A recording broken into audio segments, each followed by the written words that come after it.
जोङो सिगाङावनो जों गावनि सिनायथिखौ होनो सानदों। जोङो जोंनि बे 14 चिरां दुवारनि सिङाव थानाय जोंनि टिचार ओनसोलनि जोङो थागिबि। जोङो थांनाय 2020 सनावहाय दावहार बोहैथि एसोसिएशन होननाय मोनसे जोङो दाना दोननाय जादों एक्सुवेलि बेखौ लानानै। दा बेखौ लानानै जों फैयै फैयै दिनै बोसोरबा जाबाय।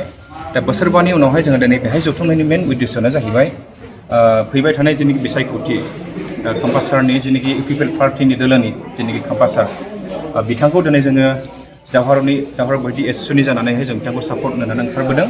दा बेखौनो जोङो दिनैहाय गासैखौबो जोंनि मेम्बारफोरखौ लिंहरनानै सावरायनाय जादों जे जोङो बबेजों थाला मा जागोन जों गुवारै सावरायनायनि गेजेरजों दिनै बेखौनो थि खालामनाय जाबाय जे फैबाय थानाय बिसायख'थि इलेक्सन 22 तारिखआवहाय जोङो 14 चिरांनि जेनाखि कम्पासार बिथांखौ जोङो सापर्ट होसिगोन होननानै दिनैनि मेडियानि जों बेखौनो फोसावनाय जाबाय।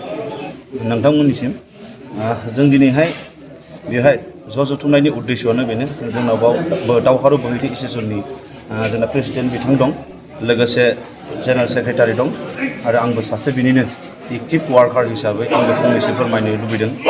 फोरमायनांगौआ बेनोदि जोंना सारा बुंलांखाबाय जे जोङो हाथिसार ओनसोलनिफ्राय जे दावहारु बोहैथि एसोसिएशन होननाय मोनसे आफाद दङमोन 2020 सनाव दानानै दोनजानाय।